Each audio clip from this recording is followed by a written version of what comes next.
Welcome to My Weekly Mixtape, a podcast that takes the classic mixtape approach to building a modern playlist. I'm your host, Brian Colburn. Joining me once again as guest curator is my former Tunestiles co-host, Jay Sweet, as well as friend of the show, Jimmy Mitchell. Gentlemen, welcome to the program. Hello there. Good to be here. Now, we all know Jay's a board shorts wearing regular here, but Jimmy, you're a first-time guest, so I'd like to start by asking you, what does the word mixtape mean to you? I used to make mixtapes. I grew up in the cassette era in the 70s outside of New York City, and a lot of the mixtapes weren't even, we would just listen to the radio, like Oldies 101 FM, and I would just run the tape. And I got a lot of my oldies and doo-wops from that. Well, Jay, back on episode 51, you and I dove into the ultimate golden oldies and doo-wop of the 50s and 60s. And during that episode, we said, we need to do a volume 2 ASAP. Well, apparently ASAP in our terminology means 40 plus episodes later. So in a better late than never moment, we're finally getting to volume 2. What were you looking to bring to the table this evening with your second batch of oldies but goodies? Well, I got to tell you, I think we talked a little bit about how the music of if you know about me, if you know me well, or if you know a little bit about me, my musical tastes are all for those high tight harmonies, and I got a lot of that out of the doo-wop era. So, you know, we talked about American Graffiti, about how that was probably the penultimate soundtrack for the ultimate doo-wop and oldies music mixtape. But my dad, we'll talk a little bit about this, I'm sure, as we go on. My father played in a band called the Professors when I was real young, and they used to play all sorts of covers of great oldie songs, and I just fell in love with it since I was knee high to a knee, as they say. Now, Jimmy, as you're being a new guest on the show, you're bringing an outside perspective. Now, you've heard Volume 1, which is episode 51 for those listening, and now you're joining us for Volume 2. What were you looking to bring to the table with your bank of songs for this evening? Well, I grew up in the 70s in the disco area in New York City, and I hated disco. And oldies was popping up, and the group Sha-Na-Na, which originated in New York City and was getting hot, and then had a TV show, and I fell in love with doo-wop. I was in a profession that I couldn't be in a band or anything, and 20 years later, I took that love of doo-wop and created a doo-wop a cappella group up here in Syracuse, New York, and after a few years of that, added a full band and kind of did our version of Sha-Na-Na, doing those kind of harmonies and songs that I loved, and especially the deep doo-wop. WCBS-FM on Sunday nights, Don K. Reed would dig into some cool classic doo-wop. And then in the 90s, between the PBS doo-wop specials and just all the stuff that we can get on the internet, I could just find more and more about this stuff. Well, for me, quite frankly, Jay, I had so many leftovers from Volume 1. I'm just going to keep pulling from those unless you guys scoop me on these song choices. There are so many. I mean, we talked about that towards the end of the episode that, you know, we could do a volume 2, we could do a volume 20 at this point. Well, tonight, as I mentioned at the top of the show, for this volume 2 episode, Jimmy, Jay, and I will be curating the ultimate golden oldies and doo-wop of the 50s and 60s mixtape, and we'll use the old cassette deck approach. But since I have two guests this evening, the format will be slightly altered from the usual, as tonight Jimmy will begin side A with his first song choice, and then we'll roundtable the panel until we've mapped out 10 songs for side A. We'll then give our mixtape a proverbial flip, and we'll map out side B, only this time Jay will kick off the roundtable discussions. Our overall goal for the episode is to craft the best golden oldies and doo-wop mixtape possible through this new batch of 21 songs, or 7 song choices each. At the end of the show, you can take our conversation to the next level by visiting the episode page at myweeklymixtape.com to give our final mixtape a listen via the embedded playlist. And if you like what you're hearing on the show, you can help me out by either telling a friend, leaving the show a 5-star review wherever you're tuning in, or becoming a Patreon mixtaper at patreon.com/myweeklymixtape. There you can enjoy ad-free episodes of the show, become a future guest, and so much more, such as chiming in on episode topics such as this one, which a few of the Patreon mixtapers have done, and I'd like to give a quick shout out to a few of those. Christopher Pazika chimed in with the Penguins' Earth Angel. Philip Bergman chimed in saying, as someone who made 40-ish mixtapes just from the oldie station in his younger days, picking one song is cruel. I think we all feel that pain tonight. But he went back to the dawn of rock and roll with Bill Haley and his Comets cover of Big Joe Turner's Shake, Rattle, and Roll. Chad Lamassa chimed in with the Monotones' The Book of Love. Mike Daly chimed in with a more modern cover song, and you know me and my love of cover songs. He went with Huey Lewis and the News' take on the Soul Brothers 6's 1967 track, She's Some Kind of Wonderful, from their Four Chords and Several Years Ago album. If the Soul Brothers 6 doesn't ring a bell, in 1973, Grand Funk Railroad covered this song, and that version reached number 3 on the Billboard US Hot 100. Ben from the Too Vague podcast chimed in with Roy Orbison's 1964 hit, Workin' for the Man. Brandon from Virginia chimed in saying his mother-in-law would force a divorce if he didn't suggest Never My Love or Along Comes Mary from the Association, since his wife's stepfather was in the original band. And finally, Ed Kennard chimed in with the Rays' Silhouettes on the Shade. Once again, if you'd like to chime in for future My Weekly Mixtape episodes, come join the fellow mixtapers at patreon.com/myweeklymixtape. So Jimmy, the Patreon mixtapers put a ton of musical food out in the atmosphere. And with that, I'm officially pressing the record button on our mixtape and the floor is yours. Why don't you dive into the song you chose to kick off side A? You know, everything that you probably thought you knew about the 50s is probably wrong. Jay's mentioned American Graffiti and Happy Days and all that. Well, in 1968, you know, we had the riots recently, and they had closed down Columbia. Well, in 68, they closed down Columbia. Some students actually took over the campus and kidnapped the dean. And then the next year, Columbia was willing to do anything to kind of, as a pressure release valve. So they had their a cappella group, the Kingsmen, do a show, and they wanted to get a recording contract. They had some guys there. And that group was Sha-Na-Na? Sha-Na-Na. Oh, did I leave that out? I'm sorry. Yeah, no, that's okay. Kind of knew where you were going with that, but it was Sha-Na-Na. They couldn't be called the Kingsmen because Kingsmen had Louie Louie. Right. So their agent said, "Can't call you the Kingsmen. I'll call you the Put-Ons." And George Leonard, who was the genius behind this whole creation, said, "No, we should be called Sha-Na-Na after Get a Job by the Silhouettes. Sha-Na-Na, na, na, na, na, na." And that's what was born. So to make the long story short, they decided to add a band, and they did a couple of gigs at Columbia. And then they got a gig in New York City in Steve Paul's The Scene, and they were playing for the theater crowd after they got out, and they caused such a scene. And the Village Voice called them the In Act to See. So the last night before the mob shut down the scene for not paying protection money, this artist came in and said, "You guys got to be at Woodstock." And they said, "What's a Woodstock?" And that's why Get a Job by the Silhouettes was played at Woodstock. And that's my choice to kick off this set. Oh, that's so cool. I love that.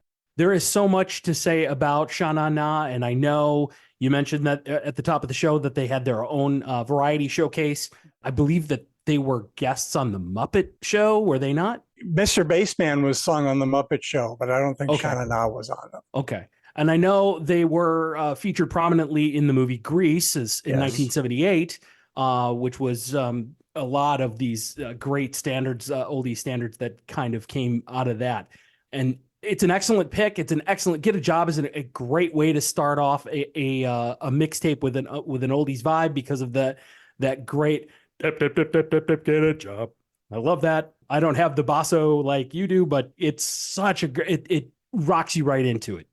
Released in 1957 and reaching number 1 on the Billboard Pop and R&B singles charts, it's the band's only hit single, making them a perfect candidate if we were to ever do a one-hit wonders of the 1950s episode. Now, Jay, you've already mentioned it, but I knew this song growing up from the incredible soundtrack to American Graffiti, which, let's be honest here, if I were to just sit here and rattle off song by song for my 7 choices, all from American Graffiti, I could pretty much convince anybody that I did a bang up job on my work for this evening, because to me, it's one of the best compilation driven soundtracks I've ever heard.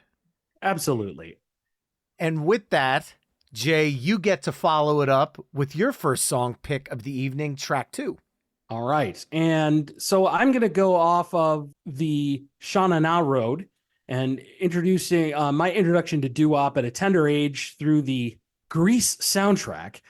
We mentioned, as I mentioned just a little while ago, Shana Na featured prominently in that, and Tears on My Pillow, Little Anthony and the Imperials. And that was a great song, and actually was one of the solos that I did as a member of Street Corner. Didn't you sing that to a broken wine bottle? That I did. Somebody had broken a glass of wine, and we Rob Searle, who was also in the group, and I kind of riffed on that and sang tears about my wine being broken. Tears on My Pillow, Little Anthony. Great documentary by Little Anthony and the Imperials. It's on YouTube, and he talks about their first recording session. And this song, Tears on My Pillow, was given to them kind of toward the end of the recording session. The guy, it was a new song, and the guys singing it thought it sounded like Earth Angel. So instead of "whoa," they just changed it to "ooh, ooh," and it's pretty much the same progression, that.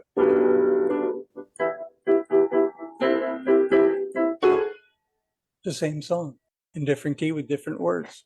They could do that back then. This was released in 1958. It was Little Anthony and the Imperials' debut recording. The song reached number 4 on the Billboard US Hot 100 and number 3 in Canada. It was a 2-sided hit because the B-side, Two People in the World, also became a hit for the group. And you can thank legendary New York DJ Alan Freed for the band name, as they were originally known as the Imperials, but he announced them on air as Little Anthony and the Imperials, and the rest is history. Now, Jay, you know me and my cover songs. In 1990, Kylie Minogue scored a worldwide hit with her faithful rendition of the song that, while it didn't chart in the US, hit number 1 on the UK singles chart, number 2 in Europe, number 35 on Canada's adult contemporary chart, number 2 in Ireland, and number 20 in Australia, among others. So a worldwide hit. And considering Kylie's cover of The Locomotion was such a huge hit in the US a couple of years earlier, I was shocked her version of Tears on My Pillow didn't catch on either. Yeah, I was going to mention that her version of The Locomotion was a huge hit here. Yeah, you couldn't escape it. And then this was apparently the follow-up that hit all over the world, just not here in the US. Except here. I didn't know it existed. I'm looking forward to looking and listening to that. It's a female-fronted, very faithful to the original with that little bit of late 80s, early 90s pop sheen on it. So it's an interesting cover, to say the least. Now, following up Get a Job and Tears on My Pillow, I'm going to stay in the 1950s and go with a song that was written in 1959 by one of the greatest songwriting duos of that era, Jerry Leiber and Mike Stoller. This song reached number 23 in the US and number 20 in Canada. However, it wasn't until another band re-recorded it in 1964 where it jumped to number 3 on the Billboard US Hot 100. I'm going to go with the original, and 1959's Love Potion number 9 by the Clovers. However, the Searchers version is the one that is the quote-unquote bigger hit. Now, there's also another cover version of this song that I'm sure many, many vinyl collectors have probably seen and maybe heard, because anybody who's ever gone vinyl hunting on this earth has certainly stumbled across a copy of Herb Alpert and the Tijuana Brass's 1965 album, Whipped Cream and Other Delights. If you've gone vinyl hunting and you see a copy of this record, but you haven't heard it, pick it up and give it a listen. It's a very interesting rendition. This track, Jay, like the Silhouettes Get a Job, also appeared on the American Graffiti soundtrack and was the premise of a 1992 Sandra Bullock movie of the same name. Yeah, I was going to point out that the Clovers version was the one that was featured on American Graffiti. And it is probably, I'm trying to figure out why it is that you were so enthralled with the Herb Alpert and Tijuana Brass album cover. I'm not familiar. Why would that be? We're an audio only podcast. I guess you'll have to find the album cover and figure it out. Kids, ask your parents' permission. If you talk to Doo-Wop aficionados, the Clovers version is the only version we should be talking about. It's got the great bass voice, and also cool thing about this. Now, we recorded this with Street Corner, and there were two versions of this, and I believe the single just had the Love Potion number 9 on and on. And I think it was in the album version that at the end said, "Hadn't so much fun that I'm going back again. I wonder what happened with Love Potion number 10. So it's such a short song. There's only 2 lines in each verse. It's such a short song that when we performed it, it was too short. So we wrote another verse. It was a little hokey. We had Karen, a girl, singing it. And I think she wrote, I'm glad I found Madame Ruth. I found my man. Now he knows the truth. I'm having so much fun that I'm going back again. Wondered what happened with Love Potion number 10. And then Love Potion number 9. Well, Jimmy, with that, we are back to you for track 4. Where do we go from Love Potion number 9 or 10? Okay, this song, any kid who's ever gone by a piano, you've probably heard this. Well,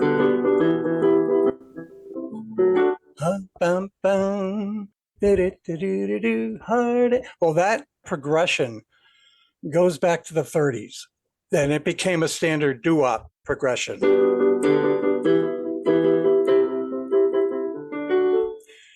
And it was actually the first one to do it was Richard Rodgers and Lawrence Hart with the song Blue Moon, which is a pretty little ballad. In the 20s, I believe, my grandmother, Martha Wetmore, studied expensively, as her father called it, at the New York Institute for Music, which is now commonly known as the Juilliard School. And her classmates were Dick Rodgers, Larry Hart, Lawrence Hart, and Herbie Fields.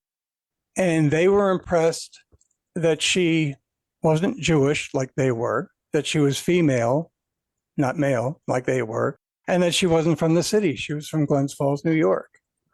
So they just had a wonderful friendship. And when I was in the 2nd grade, and my grandmother passed before I was born, I had an assignment for music class, and we had to reach out to stars in New York City. And my mother just was giggling with glee and had me write Richard Rodgers. And he typed me back, and you could tell he typed it himself because the punctuation was all wrong. And if you know what a typewritten letter in the 70s should have looked like, this wasn't it. And he said, Jimmy, I certainly do remember your grandmother.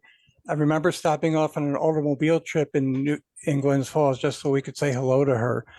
And she was a wonderful woman, so it doesn't surprise me for you writing me such a kind letter with such a kind note from your mother. And I have the letter and the picture autographed, and it says, to Jimmy Mitchell from his grandmother's friend, Richard Rodgers. Wow. And another gentleman who went to Juilliard as a kid and then went to Columbia University, as did Lawrence and Hart and Fields, was John Bowser Bauman, who is known for so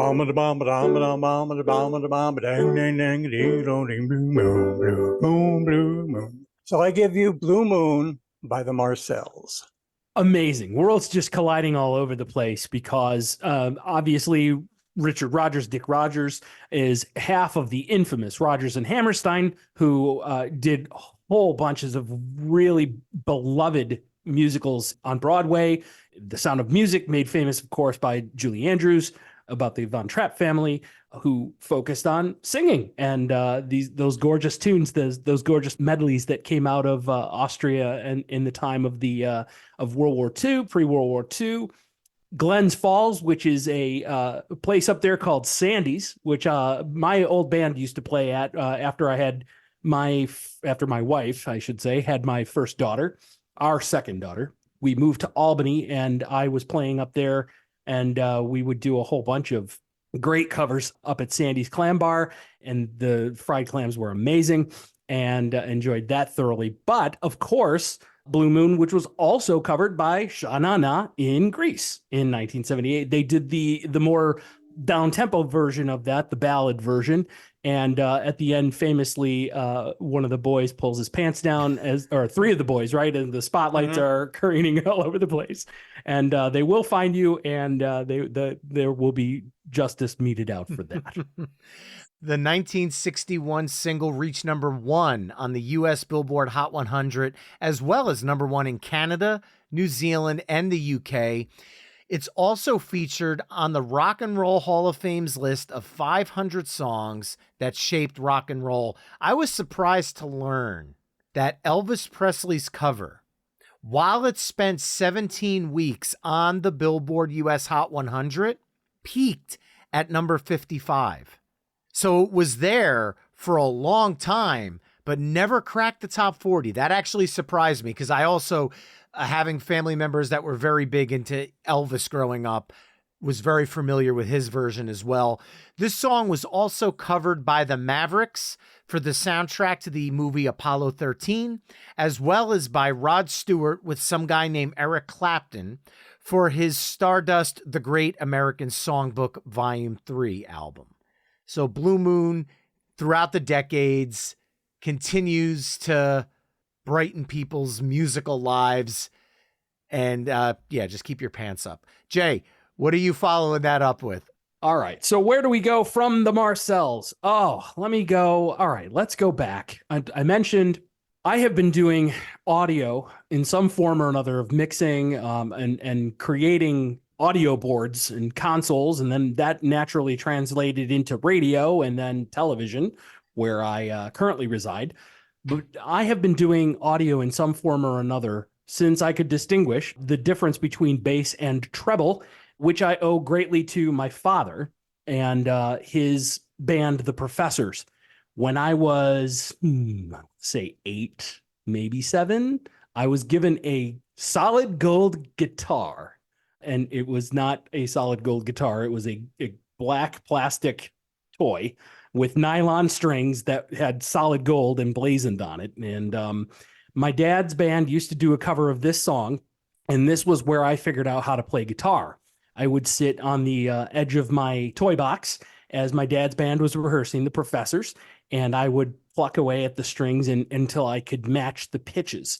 So I was my dad's first kind of roadie, his sound technician, and I figured out how to play guitar by ear, listening to them play Run Around Sue by Dion. Wow, that's a great dance song.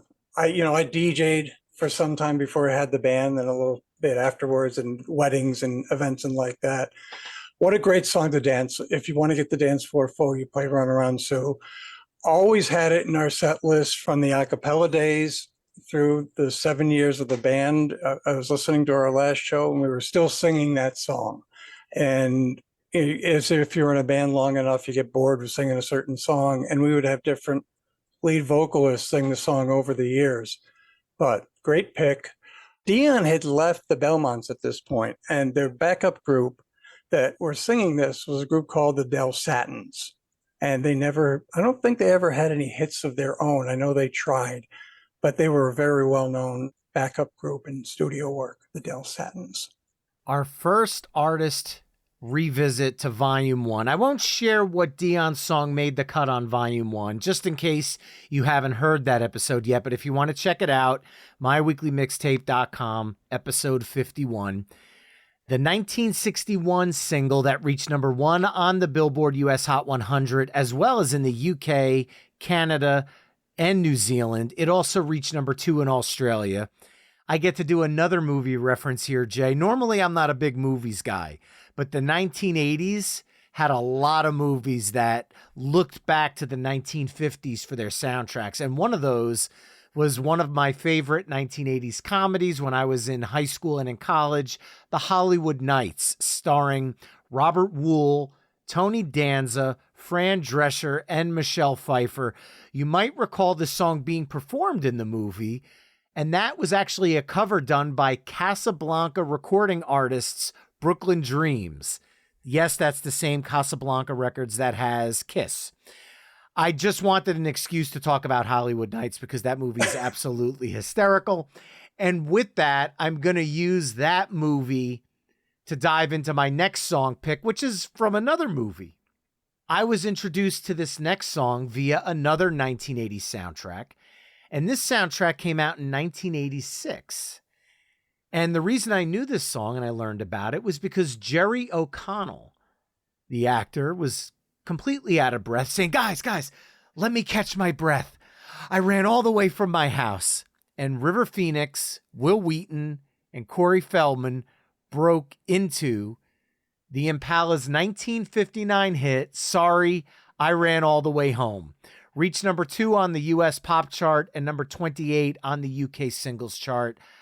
Very much like American Graffiti, Stand By Me has just one of those perfect snapshots of the Golden Oldies and Doo-Wop era, and we might not be done with that soundtrack yet. So we go from 1960 in the Bronx, right, with the Belmonts, and formerly the Belmonts with Dion, and then we move down to go back in time to 1958 to Brooklyn with Joe Speedo Frazier and the Impalas. What a fantastic pick. The Stand By Me reference is, of course, amazing. One of those great coming of age stories that, you know, you can't argue with that soundtrack either. And again, we can talk about a whole lot of music that came off of that soundtrack. Lead singer Joe Speedo Frazier. Great song, great pick. This is one of many oldies that I heard for the first time on the Sha Na Na TV show. And it's on the Doo-Wop box set, Volume 1. Just a great song. Well, with that, Jimmy, we're back to you for track 7. Okay. You've heard of this song, Unchained Melody, but most of you have probably never heard it as it's done by Vito and the Salutations. They did an up-tempo doo-wop version of this. Kind of went like a boom, boom, boom, boom, boom, boom, oh, my love, my darling, I hunger for your touch, you. In classic doo-wop style, with the lead being sung in falsetto, a falsetto that I can't come close to singing anymore. And it has the coolest, craziest vocal bass solo in the middle where they sing lonely. Yep, yep, rivers flow, flow, blim, blim, to the sea. Say, look at the sea, come pretty baby. And it was in the 1985 movie Joey, which if you had HBO in the 80s, you know that movies that you didn't care about were just on TV all day long, and you finally saw enough of it that you're interested in it. Jimmy, I got to tell you, if you don't remember this story, when I started rehearsing with you guys back in, gosh, what was that? 98, 97, somewhere around there. You came to me with the song and I said, that's not Unchained Melody. And you, if I had punched you square in the nose, I don't think I could have hurt you any further than I did when I said that. And I remember distinctly that you had said, oh, no. This was the doo-wop version of that song. 1955, Alex North, Hi Zaret, writing the song as a theme for the prison film Unchained of the same year, 1955. And Todd Duncan originally sang the lead vocals for the film soundtrack. This song, of course, went on. We could sit here and argue or debate over which song in the doo-wop era was the most covered song or the most iconic covered song. And I think that 1988 Ghost, or was that 90? 1990. 1990. Okay. So yeah, 1990s Ghost, where the great scene with the pottery wheel and the clay going all over, and then revisited again in a in a Naked Gun movie with Leslie Nielsen and Priscilla Presley. Just hysterical. But yeah, and I got to tell you, once the street corner version of Vito and the Salutations version of this song in 1963 hit my eardrums, I was sold. And again, for me, it's all about those harmonies and the gorgeous back and forth that you get between the lead vocals and the background vocals that Jimmy mentioned just a little while ago. Well, Vito and the Salutations version did reach number 66 on the Billboard US Hot 100 and was featured on a 1990s movie soundtrack as well. Like the 1985 movie Joey that you mentioned, Jimmy, was also featured in the 1990s movie Goodfellas. So both versions, the fast and slow, receiving their love in the films of the 80s and 90s. What's interesting is the fact that both Vito and the Salutations and the Righteous Brothers versions are both covers that go in completely different directions. One interesting thing about that is that Vito and the Salutations version was kind of a New York cult thing. It didn't get a lot of play or no. I didn't know anything about it till the Channel 9 TV show. And the Righteous Brothers version, from my perspective, growing up in this time, wasn't a very popular song until the movie Ghost. And then it just exploded. And I remember seeing the Righteous Brothers in concert, and they alluded to that it was a not well-regarded song until the movie Ghost. All right, Jay, following up Unchained Melody, where do we go from here? This is a good question. I can go in a couple of different directions here. I think, though, right about now is usually around the time where I point out that a significant lack of a certain sect of our species. We've got a song about a girl, but we don't have any girl voices in this mix yet. So let me rectify that. And let's travel to 1958. And it's a song written by another famous songwriter duo of Howard Greenfield and Neil Sedaka.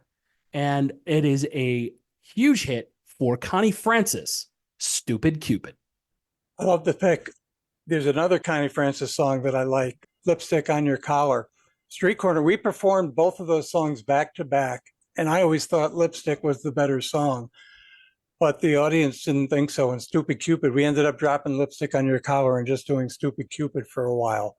Connie Francis was somewhat of a failure with her record label, and till this song, I think, was recorded.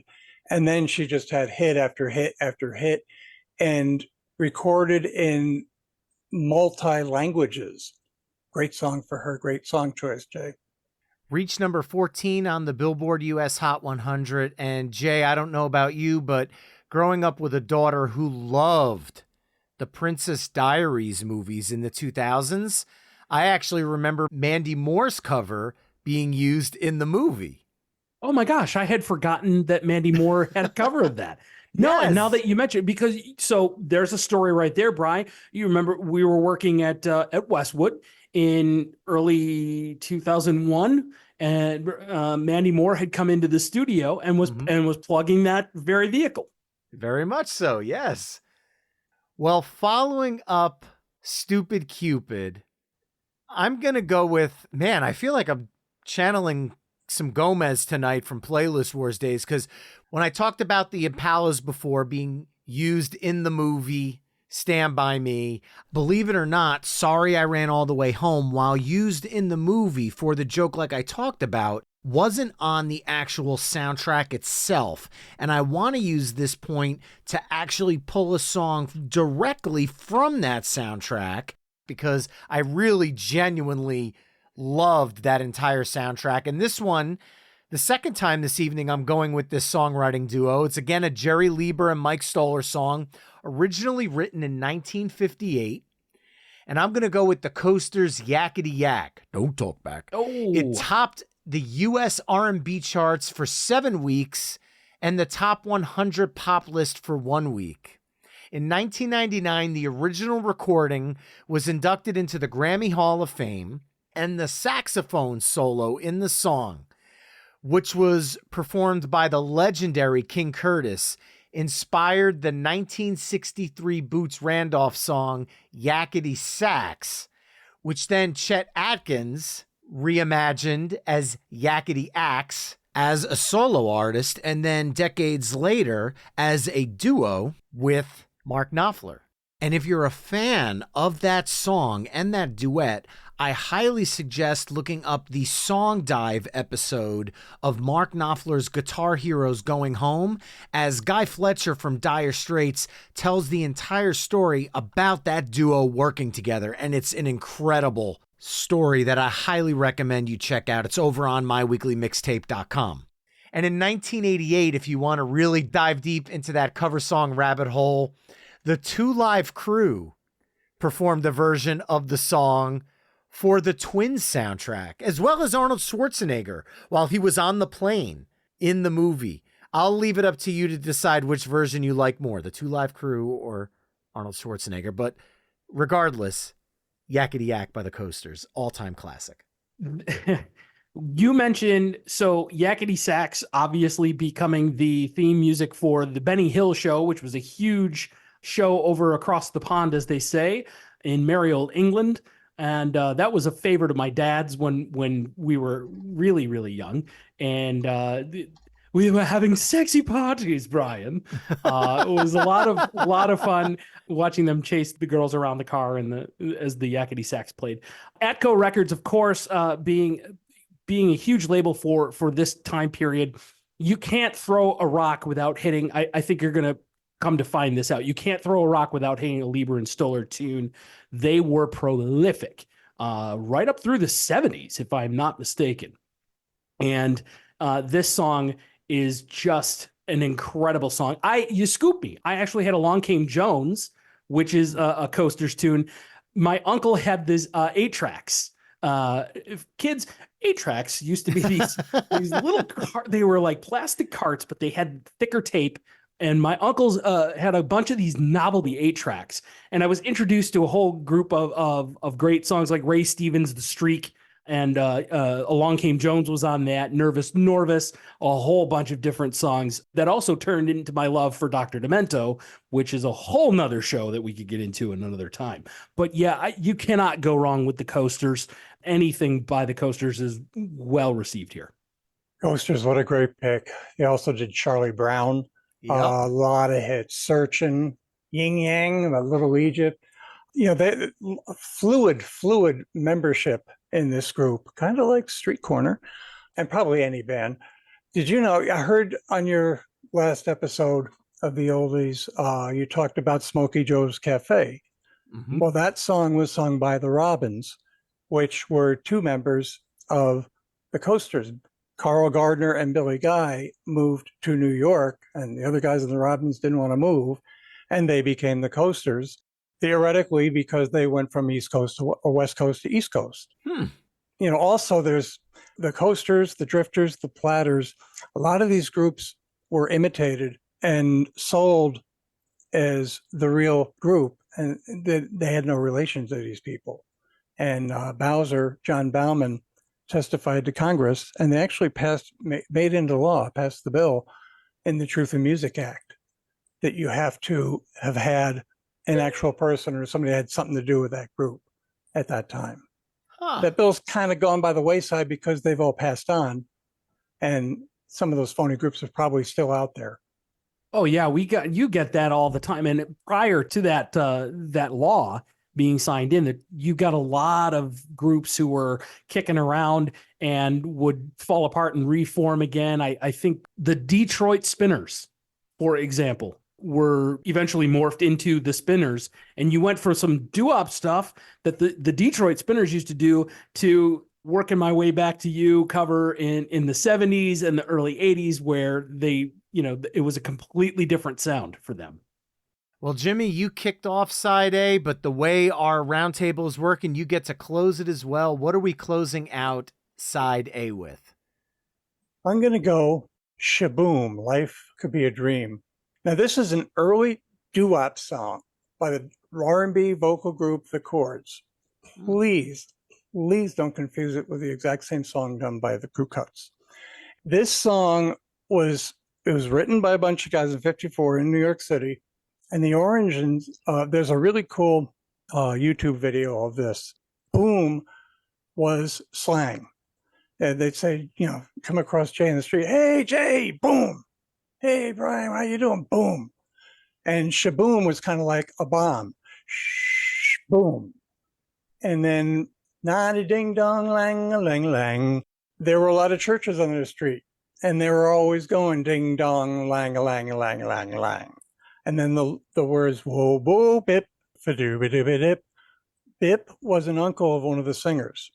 And Bip was a bit of a drinker. And these guys would be rehearsing in the hallways of their apartment house. And Bip would come into that hallway, and he had an aroma problem when he had been drinking. And they go, whoa, Bip, fa-doo-ba-doo-ba-dip. And if you compare that to the cleaned up versions of the crew cuts of the lyrics, they're night and day. The crew cuts, in the 50s, a lot of Southern radio stations and other radio stations didn't want to appeal to what they called race music. And the crew cuts from Canada covered, they had a lot of hits. I think they took this one to number one. Mm-hmm. And none of them were their own. They were all covers of Black artists.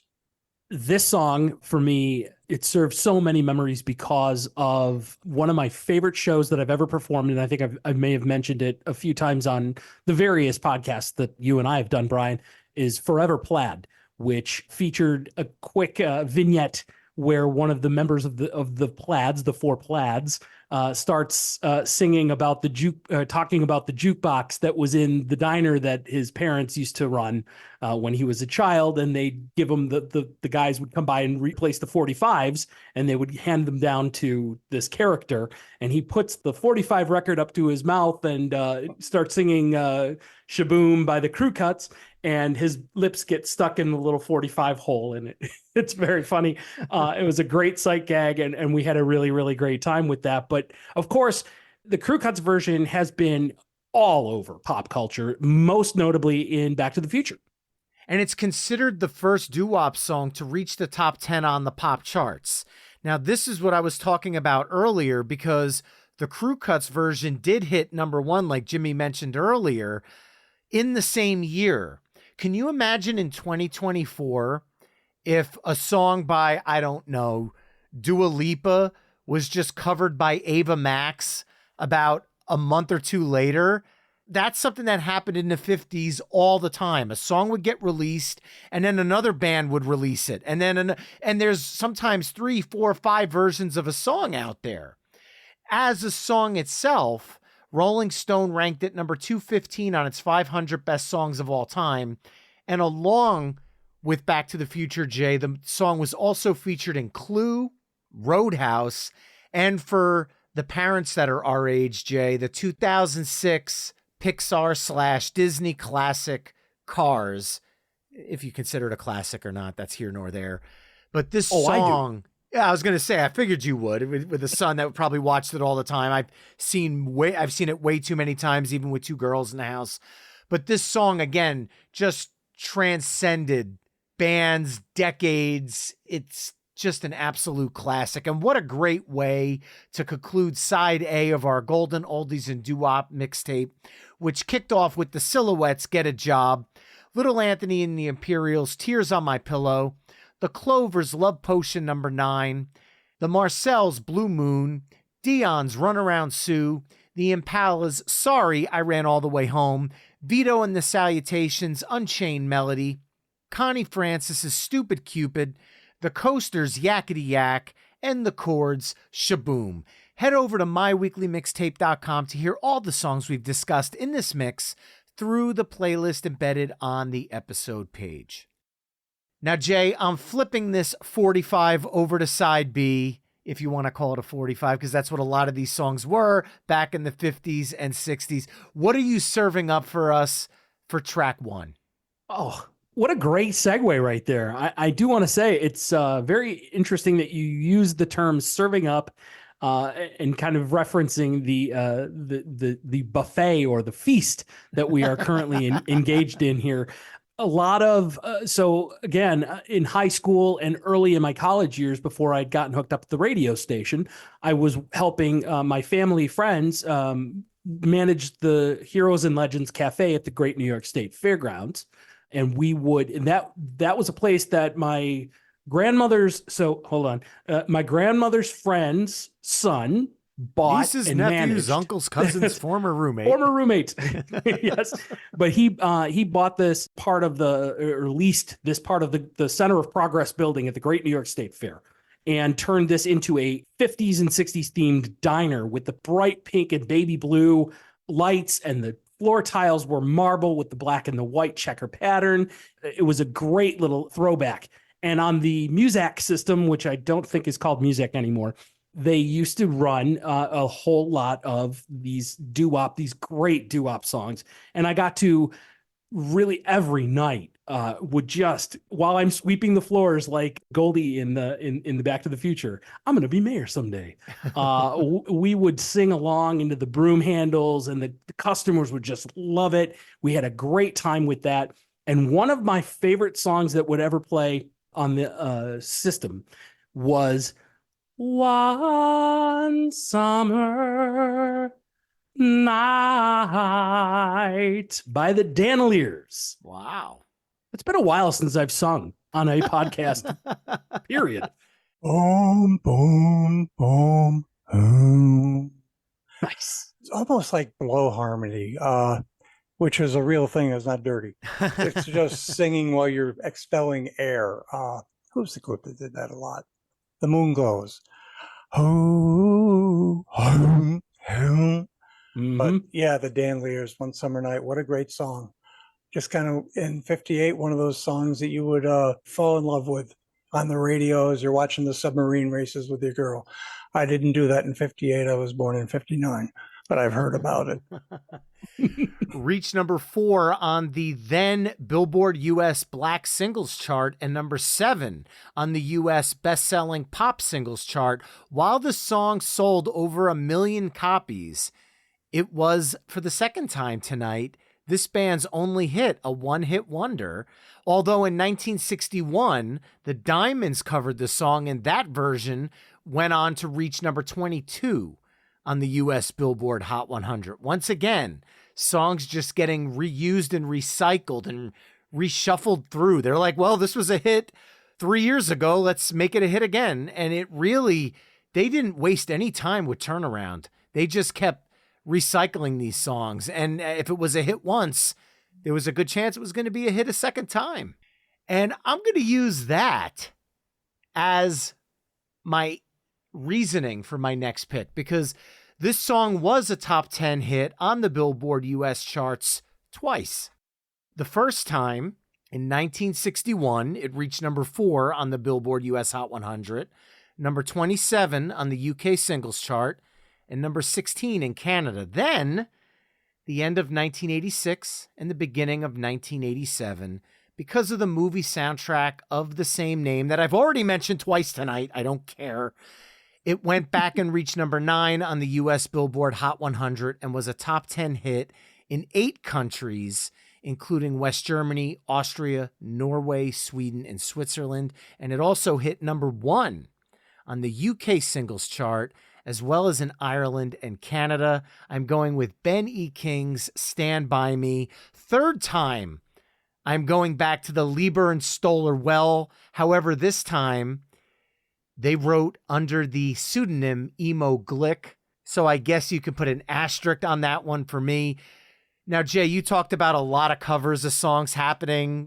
There's over 400 covers of Stand By Me, including Otis Redding, Tracy Chapman, Weezer and Florence and the Machine, among many, many, many others. One of the most iconic bass lines ever. No question about it. You've got Benny King, who also, by the way, came from the Drifters. Notably, was lead singer on the song "There Goes My Baby." That guy could wail. There's no question about the power.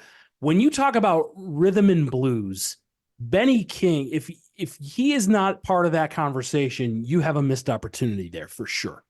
Great singer with the Drifters. He was actually with a group called the Five Crowns. And back in the day when I think it was the Treadwell family owned the trademark of the Drifters, they were unhappy with those guys. They fired all five of them. They said, hey, Five Crowns, you're now the Drifters. And that was Benny King and Charlie Thomas, who's also in the Hall of Fame with Benny King as the Drifters. And Benny King went solo because he could make more money that way. And the producers would say, you know, you don't need a baritone singer. You can get that sound from a trombone, and you don't need the second tenor because you can get that on the piano or whatever. And they had doo-wop sounding instrumental that sounded like voices, or the same that they would do. All right, Jimmy, what are you going to follow up Stand By Me with? Oh, I don't know. Oh, you know what? You just mentioned this. Here's another example of songs that were covered. So here's a song, Little Darlin'. It was written by 16-year-old Maurice Williams and the Gladiolas. And if you've seen the PBS special, the Diamonds sang this song with Maurice playing piano and then came out and did a verse with them. I actually like the Diamonds version better, but I think might be a little tainted here. When we were street corner, somehow when we wanted to get noticed, we would go out and just show up at places and sing. And WSEN in Syracuse, Jay mentioned that on the last program we did, had all these shows at the Landmark Theater in Syracuse. So one year we went and we just kind of showed up and were singing as they were standing in line. And then we weaseled our way into the box office and we saw a cop looking at us, kind of funny. And he walked up to us and we thought we were going to get thrown out. And he said, you guys do any Dion? So we were invited back the next year by the radio station to do the after party. And down the stairs is my sixth grade through high school classmate, Wendy Kay, who was the manager for David Somerville of the Diamonds. And he was doing his act solo. We were singing in the still of the night, and this man in his tuxedo walked over, stood next to us, and started singing the bass line. Boom, ba ba boom, boom, boom, boom, boom, boom. It was cool. Wow. That is an amazing story.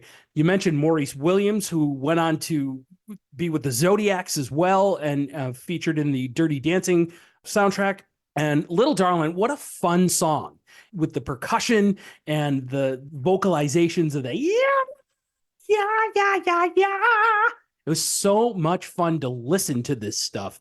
And you can't go wrong with, again, the American Graffiti soundtrack. Of course, you know, we're going to keep going back to these 80s and 90s soundtracks, and I'm probably going to do it again tonight, and no, I don't care, but yeah, you have to. I mean, the Diamonds version went on to reach number 2 on the US Billboard Hot 100, number 11 in Canada, so probably the more known version. But again, you had mentioned Maurice Williams and the Zodiacs, who did Stay, which was on Dirty Dancing. I mean, all of these songs for at least my generation was learned through the pop culture of the 80s, going back and revisiting them. And it also helped, like I mentioned on volume 1, that my father was in a car club and we used to go to all of these car shows all the time, Lead East and all the different swap meets that had a lot of different bands playing and a lot of different vendors selling cassettes that were comprised of nothing but 50s and 60s music. So I really got my education through that. And Little Darlin' was always one of those songs that I thought was a standout doo-wop track. I loved some of the vocalization, just how they would take one word and just stretch it out. And just holding the notes and kind of building it in this almost rhythmic percussive, like you said, Jay, pattern in the song. And Little Darlin' was one of those ones that, I mean, what the hell is a bump bump shawadi wadi? I don't know, but I was invested in that shawadi wadi every time I heard that song. And with that, Jay, I'm throwing it back to you to bump bump shawadi wadi into track 4. All right. We can peel off of that American Graffiti soundtrack again. I'm going to take an artist that was featured on that soundtrack, but I'm not going to go with the song that was featured in American Graffiti with it. I'm going to go with the Crests. And obviously 16 Candles was probably one of their most notable songs, if not the most notable Crest song.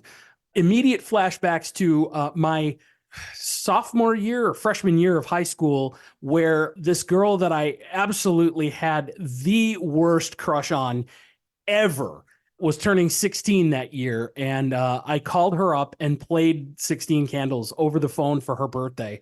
And she ended up with the quarterback of the football team because, of course, how do you not? But the Crests also had a song that I absolutely love the way that this song is arranged, and the vocal harmonies in this is called My Juanita. Well, Jay, we used to do that song, and it was on the Doo-Wop box set, but it wasn't the original recording. It was with the Brooklyn Bridge. Now, Johnny Maestro, after the Crests had split up, I'd mentioned the Dion song, the Del Satins. Johnny Maestro joined the Del Satins, and they would do shows.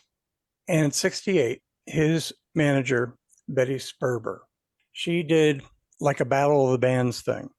And there was a horn band called the Rhythm Method, I think. And somebody said, well, let's get the Del Satins and merge them with the Rhythm Method. And somebody said, oh yeah, that'll be easy to sell as the Brooklyn Bridge. So they became the Brooklyn Bridge. Oh, no kidding. Yeah. And it was with the Brooklyn Bridge during a live performance that they would sing that song, the first verse and the first chorus a cappella, and then kick up with the sax solo and then finish the song. And it was a very cool rockin' number. And like I said, Street Corner did that a lot, and as we did it totally a cappella. Now, Jay, this song came out in 1956, and while it didn't chart, this was one of the songs that helped the Crests get discovered while they were singing in the New York City subways. So to me, that was like an important part of their history.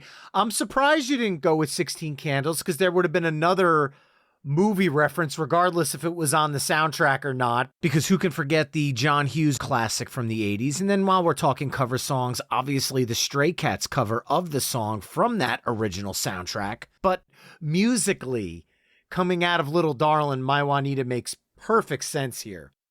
And I think to follow that up, I'm going to go with another song that was featured on a 1980s soundtrack. Although, for everybody who's cringing, I'm not going to pull something from the Stand By Me or American Graffiti soundtrack this time. No. I'm going to pull something that immediately people are going to think of the #1 hit cover from the wildly popular 1987 movie of the same name, which starred Lou Diamond Phillips. Oh, Because Los Lobos' cover of the song La Bamba was not only #1 in the US, it was #1 in over a dozen countries, including the UK, Canada, Australia, France, and Spain. But we're not here to talk about Los Lobos. Jay, in another Wait, That's a Cover Song example, and no, I'm not talking about Los Lobos. I'm talking about Ritchie Valens' 1958 version of the song La Bamba here. La Bamba, Ritchie Valens' version, is a cover as well, because the original was recorded in either 1938 or 1939 by Alvaro Hernandez Ortiz under the name El Jarocho. And I apologize if I butchered the pronunciation there. But Valens' version went on to reach number 22 on the Billboard US Hot 100, number 49 on the UK singles chart, number 89 in Australia, and was a #1 hit in Canada. Valens' version ranked number 35 on Rolling Stone magazine's list of the 500 greatest songs of all time. And while it's more than likely because of the Los Lobos version, the song lives in the Weird Al parody songbook as well, because on the Even Worse album, we got Lasagna. That's right. So we have to talk about Ritchie Valens in this list. I feel like just an iconic song that I don't know how I didn't squeeze it into volume 1. I had to find a way to squeeze it in here, and coming out of My Juanita, I think it's a perfect fit. I agree with you wholeheartedly. Ritchie Valens obviously had this was a song, if I'm not mistaken, and Jimmy, you might know a little bit better than I would, the record company did not want him to do this song because it is considered more of a traditional Mexican folk song, correct? It's a Mexican folk song. In fact, you go to Mexico now, you're going to hear that song all over from the mariachi bands walking the street. And Ritchie had some beautiful songs, of course, Odana, which was a wonderful song. And then, unfortunately, as his career was just taking off, no pun intended, the plane that he was taking also, unfortunately, crashed in a storm and ended his life and his career abruptly. Who knows what might have been, as he just was an unstoppable force in 1958. Come On, Let's Go was another hit of his. Oh, yeah. 17 years old, and probably physically the most mismatched actor playing a role, because Ritchie Valens was a pretty big guy and Lou Diamond Phillips, not so much. And you mentioned Los Lobos. They were actually in the film as the mariachi band.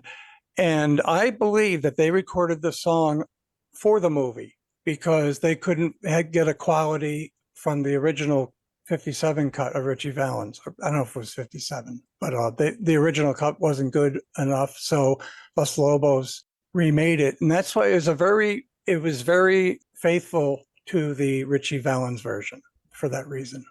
And Brian, we talked about Brian Setzer's cover of Summertime Blues, which was another fantastic song. And the La Bamba soundtrack, the movie soundtrack, is loaded with some really, really great covers. I mean, how many times can we say the 80s really knew how to go back to the 50s well, and they did it time and time again, and it was always successful in one way or another, and for very, very, very good reasons. Jimmy, what are you going to follow up La Bamba with?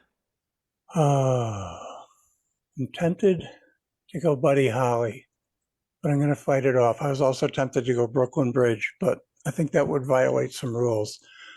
So this is just a fantastic love song of a young man getting ready to go out on a date in the 50s. It's by a group called the Jive 5. It's not their more popular song, My True Story, which was a hit, but What Time Is It? And this is another song that I first heard and fell in love with on the Sha Na Na TV show. And it's got, the church chimes, bong, bong, bum, bum, tick, tock, listen to the clock. And it's this kid getting ready for a date. What time is it? It's 6 o'clock. Better hurry up and put my tie on. Just a wonderful, wonderful song to listen to and slow dance with your honey to. Oh, and another thing with the Jive 5, they've got a 5-second hit that you guys have probably heard, but they were the creators and the performers of Nick, Nickelodeon. Oh, I didn't know that. I didn't either. But yeah, the Jive 5 originally started in 1954 as the Genies. Eugene Pitt, Jerome Hanna, Richard Harris, Thurman Prophet, also known as Billy Prophet at the time, and Norman Johnson. They renamed themselves the Jive 5 and found chart success in 1961 with My True Story. Belltone Records reached number 3, right, Brian, on the top Hot 100? Yes, My True Story reached number 3. And What Time Is It reached number 67. They had 10 hit songs between 1961 and 1968. And then fast forward almost 4 decades later to 2006, It's Christmas hit number 157 on the US charts as well. So one of these bands that I feel like I don't know, didn't get as much due as they should. And I had no idea about the Nickelodeon thing. That just blew my mind. That's wild. So I love that. Well, he obviously stayed in the business, and they were very popular on the oldie circuit. They were on the PBS specials. Gene Pitt. He passed a few years ago, but he was in the industry till the day he died. All right, Jay, with that, we are back to you for track 7. Well, I think it would be a shame if we did not pull up this next artist. I cannot let an entire mixtape go without hearing the dulcet, wonderful, soulful tones of Sam Cooke. And I think coming out of a song of What Time Is It, I think we should go into What a Wonderful World. Oh, you scooped me. Don't know much biology. History. Don't know much history. Don't know much trigonometry. Don't know much of anything, really. I'm empty up here in my head. A funny thing about this song, misunderstood lyrics. There's an oldies band very popular up in these parts. I won't use their name. But there's the one lyric, don't know what a slide rule is for. Do you guys know what a slide rule is? Because these guys sang, don't know what a slide ruler is for. Because they had no idea that a slide rule, if you were old like me, and in the 8th grade in science class, and you'll have to look this up on the internet, but the slide rule is basically like an analog calculator. It was a ruler and it slid and it had gadgets and clear plastic on it, and you could do your multiplication and division, and you could do cosines and tangents and mathematical symbols that I don't even understand. Oh my God, core memory unlocked. Yeah. So, and it's a lyric that is not understood by anybody who's younger than me. I absolutely remember the slide ruler that had that little piece that you would slide along. I had one of those, and you just unlocked a memory from my childhood that Jesus. Oh my God. The closest thing I think that I can relate to that is the old scales at your doctor's office, right? That you would slide the weight down it's a similar down. Mine was always going up. Well, Jay, I have to go with another movie reference here. I know, even though in 1960, the song reached number 12 on the US Billboard Hot 100, number 27 on the UK singles chart, I can't think of this song and not picture John Belushi stacking food onto his tray in Animal House right before the food fight. Every time I hear this song, I hear, I'm a zit. I'm a zit. Get it? I absolutely love the song, and I'm not going to lie, I was introduced to it because of Animal House. Sam Cooke had a couple of songs on that soundtrack as well. Yeah, I mean, that's, once again, another soundtrack that borrowed heavily from the 50s and 60s. I was in college when that movie came out. And unfortunately for this one kid, he decided having a food fight would be really cool. And he had a food fight and got kicked out of school. Oh, no. Whoa. Yeah. SUNY Delhi. Well, to follow that up, I am actually going to jump on something you said, Jimmy, because you floated a name out there before and you didn't go with it. And I'm not going to miss the shot because I only have a couple songs left. Buddy Holly, we got to get him in here. And I'm going to go with a song that was originally recorded by Buddy Holly and the Tree Tunes in 1956, and then re-recorded a year later by Buddy Holly and the Crickets in 1957. That'll Be the Day. Reached number 1 on the Billboard US Hot 100 and the UK singles chart. This song was recorded by a bunch of other artists and bands, such as Linda Ronstadt, whose incredible version of the song reached number 11 on the US Billboard Hot 100, as well as this group called the Quarrymen, who would eventually go on to be known as some group called the Beatles. I don't know, maybe you heard of them. But Buddy Holly's one of those artists that did so much for music in such a short period of time and was such a major influence on the state of rock and roll, even now, to this day, that I don't think we could go, Jay, through 2 volumes of Golden Oldies and not talk about the incredible contributions he made to the world of music, period. No, absolutely not. And again, Buddy Holly was on that plane with the Big Bopper and with Ritchie Valens. And you mentioned the Tree Tunes. He had the Crickets, and he did his own thing, which is just a testament to how much the guy could put out. Oddly enough, so Buddy Holly reference again all over pop culture. You remember a little show called Quantum Leap with Scott Bakula? They did an episode where Sam leaped back in, and Buddy Holly was the farmhand, and he was writing Peggy Sue about a pig, and he called it Peggy Sue. Hey, buddy, try Peggy Sue. That's right. Dean Stockwell, Scott Bakula. Yep. I don't remember the young actor who was playing young Buddy Holly at that point, but Don't even. what a great show, great pick. You gotta love That'll Be the Day. Again, featured prominently on the American Graffiti soundtrack and all over pop culture. Great choice. Two things with Buddy Holly and Ritchie Valens and the Big Bopper that died in the plane crash. Do you know who also was on that tour who decided not to buy a seat on that plane? And it was because it would have cost him around $56. And that was about a month's rent for his parents' apartment in the Bronx. And that's Dion, who was on tour with the Belmonts. Oh, no who was kidding. on that tour. I knew that story. And Dion has a wonderful interview. It's lengthy, it's detailed, but it's fascinating. But anyway, we're talking about Buddy Holly.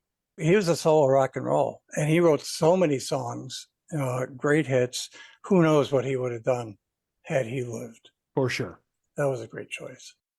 Well, we are at that point, gentlemen. We are down to one song pick each to close out Volume 2. Jimmy, what is your last song choice of the evening? Oh, gonna go with a Jerry Lee Lewis song, but this really isn't about Jerry Lee Lewis. Whole lot of shaking going on. Nice. About the time that I was researching and deciding these songs that I wanted to do for this set list on September 5th, Screamin' Scott Simon of Sha Na Na, who was not with the band in Woodstock, but he was with the band for 50 years. And he passed away at the age of 75 of sinus cancer. And he was the kind of rock and roll piano player that Jerry Lee Lewis called the best rock piano player in rock and roll. And he would play with his arm and with his feet and his elbows. And when he saw an ad, he was a Columbia student and he was graduating. And Sha Na Na's piano player, Joe Whitkin, was going on to med school because most of these guys in Sha Na Na, all but about 5 of them, they eventually went on to grad school. They became lawyers, one became a rabbi.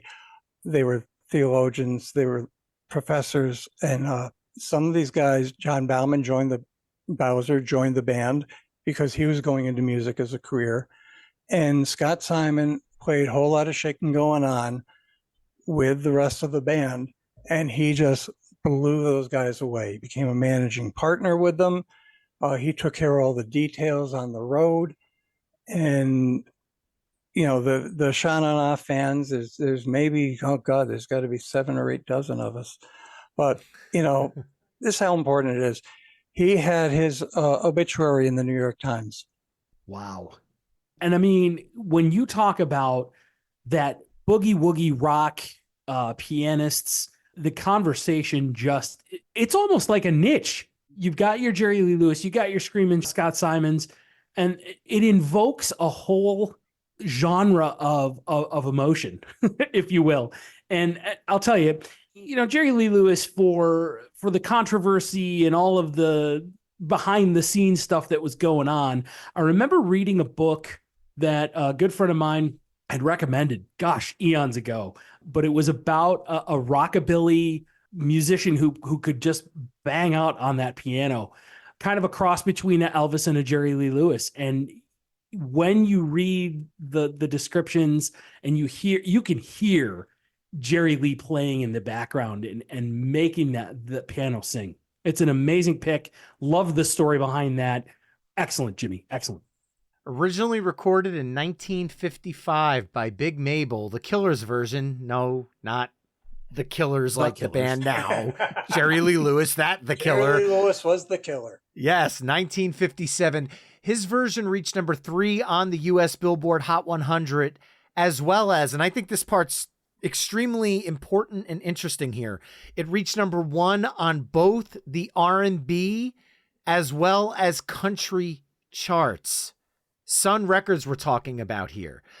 R&B and country charts, this song had a massive crossover appeal.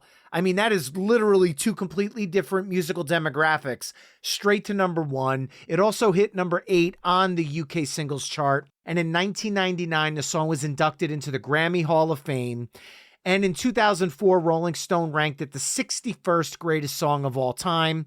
And in 2005, the Library of Congress selected it for permanent preservation in the National Recording Registry. Obviously, I've talked about movies and 80s movies all night tonight. I'll just throw out there Dennis Quaid in the 1989 film Great Balls of Fire. Oh, yeah. That one was another time where a soundtrack was all dedicated to that sound and style. And Jerry Lee Lewis went and re-recorded all of those songs for the soundtrack. And they all, again, started getting radio airplay once again in the late 80s, which I thought was amazing.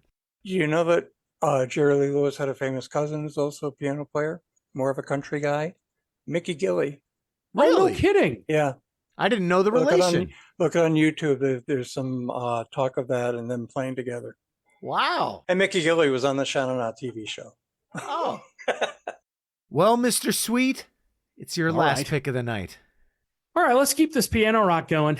And we're going to go with a little Richard Wayne Penniman, also known as Little Richard. And I'm going to go with Tutti Frutti. Nice. Did you know when they approached him about recording that song, he's like, we can't do that. It's a dirty song. But the lyrics were Tutti Frutti, good booty. Get it greasy, slides easy. So he cleaned that up to record, and that became a hit.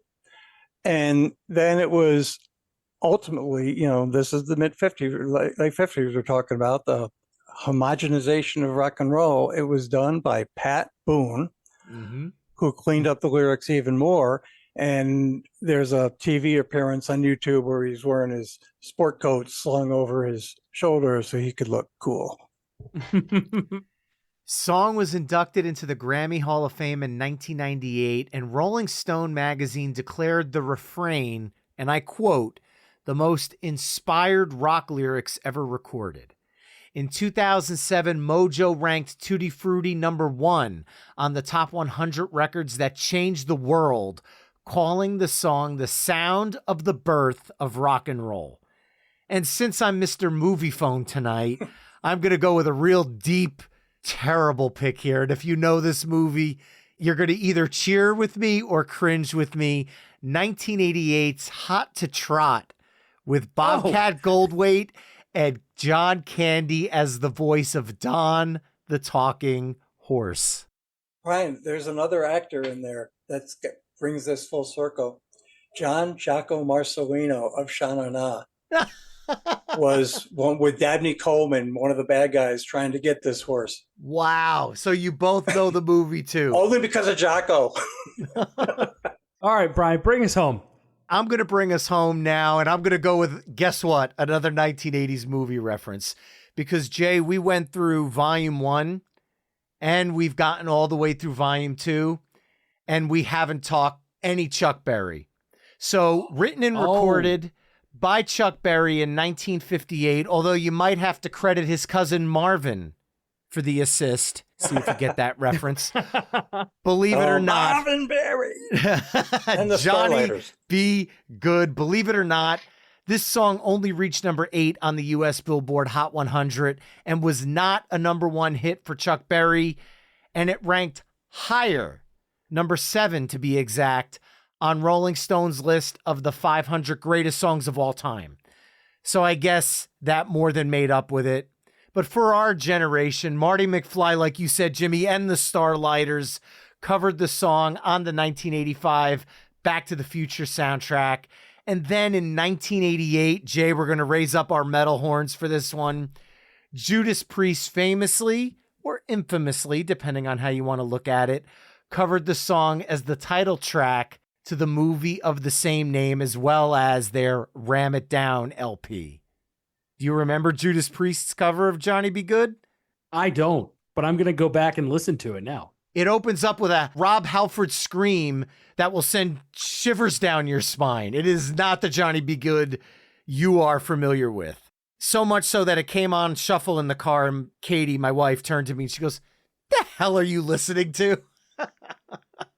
Well, to that I can only say maybe she's not ready for that, but her kids are going to love it. Chuck Berry is another one of the artists that you cannot have a conversation about classic, and I say classic before I say rock, but it's not classic rock. It's that classic rock and roll. You can't have a conversation about that without including Chuck Berry, one of the pioneers of guitar rock and a very prolific songwriter, had some great songs throughout his entire career. And Cleveland, Ohio, if I'm not mistaken, right, is where he hails from. I'm not sure. You could be right. Yeah, I have no idea. I'm going to have to look that up. But for now, Jimmy? Yeah, a couple things with this song. It was on a Lost Tapes recording of Chuck Berry, Johnny Be Good. And they started out, and you hear him go, "Stop, huh, wait, you and the piano. You're playing Roll Over Beethoven. Stay away from that. Stay away from that." It's basically the same song. And another story, I mentioned my friend Wendy Kay, who is she deals in oldies acts. So for our high school reunions, she books the bands. So at one reunion, Terry Silvestri of the Hollies was there with their band, the Criers, and Denny Lane from Paul McCartney and Wings. And I was allowed to go up, and I started singing a song, Johnny Be Good. And I went up on the second half of the first verse. And on the video, you can see the bass player is looking at me, he's getting ready to sing, and he figured out where I was. And when you go up on the lyrics, you just start making sound. So, and then I finished the verse and went into it. And then up to the stage comes Denny Lane playing guitar along with me. And then as soon as that's over, he goes, "Man, that was great. What else do you know?" And we did What I Say, and we both sang it together. So Ray Charles classic. Cool. Yeah. Very Awesome. cool. But with Chuck Berry, Johnny Be Good, you can't close a tape better than that. No, and I couldn't have been any further from the truth with Cleveland, Ohio. He was born in St. Louis, Missouri. There's probably what are you people gonna do? screaming and yelling at the radio. That's right. Who needs facts, Jay? That's why I bring you on the show. You can find me at J Sweet on Facebook. Yeah, you can bring it. I deserve He's that. in that building in Cleveland, Ohio now, but That he is. But yeah, that's what a great way to end a record. Well, there you have it, Mixtapers. Side B of our Golden Oldies and Doo-Wop Mixtape Volume 2, which consists of the Danleers' One Summer Night, Benny King's Stand By Me, the Diamonds or the Gladiolas' Little Darlin', the Crests' My Juanita, Ritchie Valens' La Bamba, the Jive 5, What Time Is It, Sam Cooke's What a Wonderful World, Buddy Holly's That'll Be the Day, Jerry Lee Lewis's Whole Lot of Shaking Going On, Little Richard's Tutti Frutti, and Chuck Berry's Johnny Be Good. Head over to myweeklymixtape.com to hear all the songs we've discussed in this mix through the playlist embedded on the episode page. Well, gentlemen, this has been an extremely fun discussion tonight. Thank you both for joining me on My Weekly Mixtape. Been a pleasure. honored to be here. So glad you asked me. Thank you.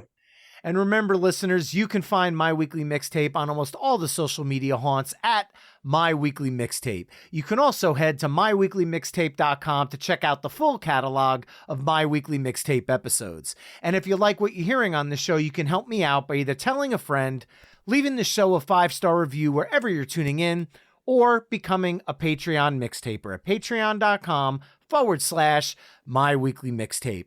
There you can enjoy ad-free episodes of the show, become a future guest, chime in on upcoming show topics, and so much more. That's all for this week. Thanks again for listening, and until next time, enjoy the tunes.